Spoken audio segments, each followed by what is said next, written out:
Assalamualaikum warahmatullahi wabarakatuh. Perkenalkan, saya Muhammad Raihan, mahasiswa PSPBSI FKIP ULN. Nah, jadi sebelumnya di sini saya akan mempresentasikan tugas dari yang terhormat Pak Asani Takwim sebagai dosen pengampu mata kuliah media pembelajaran bahasa Indonesia. Tugasnya yakni mengenai mempresentasikan hasil tugas membuat mind mapping atau peta konsep dari materi untuk pembelajaran bahasa Indonesia.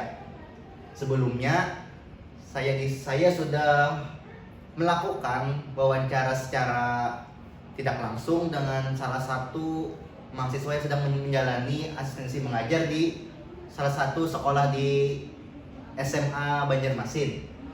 Kata beliau, materi yang kiranya sulit untuk diajarkan di sekolah menengah itu adalah teks argumentasi. Mengapa? Karena teks argumentasi ini argumentasi ini sesuai dengan apa yang fakta dan opini, itu kemungkinan sangat susah untuk mempraktikkan bagaimana itu teks argumentasi tersebut.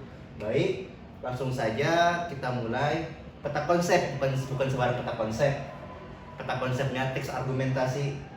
Teks argumentasi mantap. Ya baik, silakan, mohon teman bisa diperbesar dulu. Besar lagi.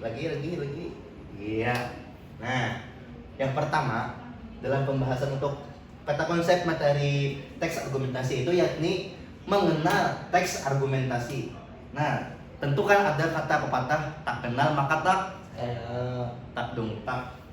mengenal teks argumentasi.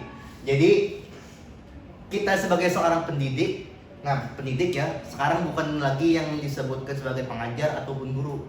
Kita disebut sebagai pendidik dan murid disebut sebagai atau siswa disebut sebagai peserta didik.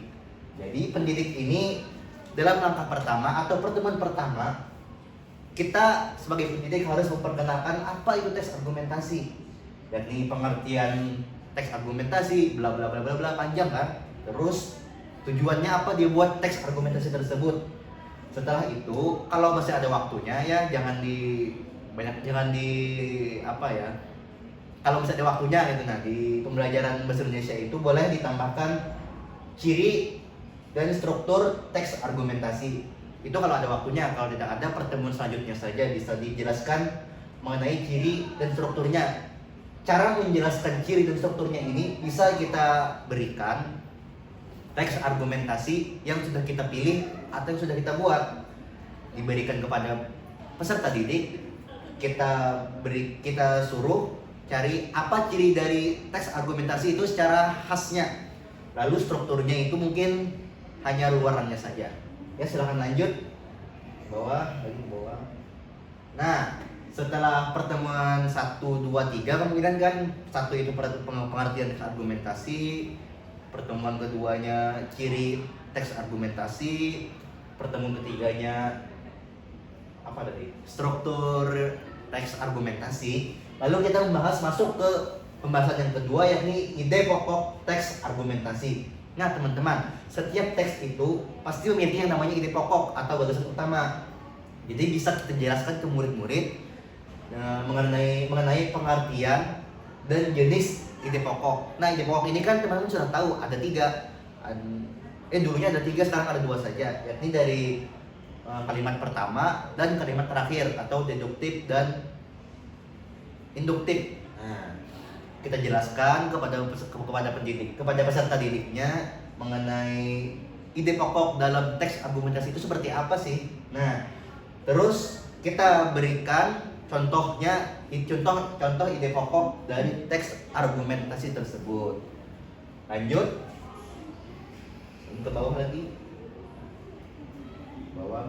Nah, dalam teks argumentasi itu sudah pasti harus wajib ada yang namanya fakta dan opini. Tanpa ada fakta dan opini itu tidak masuk dalam teks argumentasi.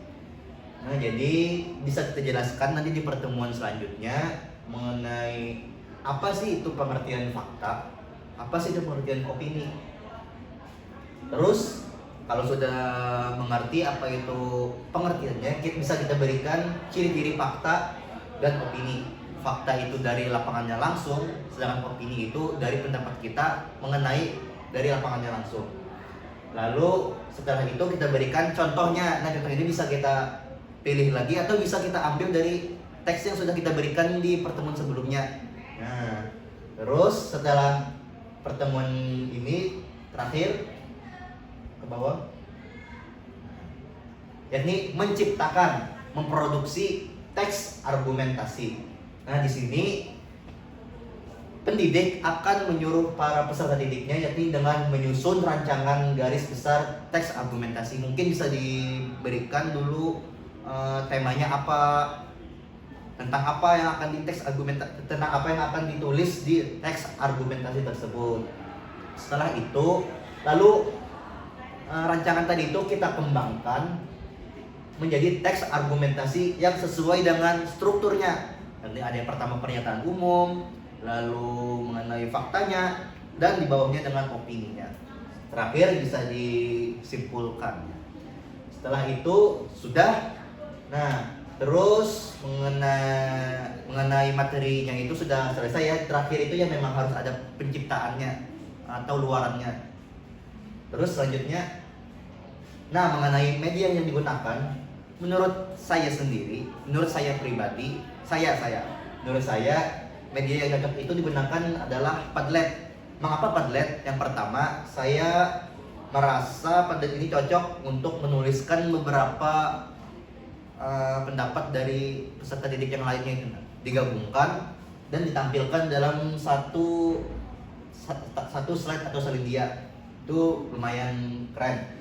Terus yang kedua alasannya itu, kan sebelumnya saya sudah wawancara kepada yang bersangkutan yang sedang mengajar, yang sedang menempuh asistensi mengajar di sekolah itu.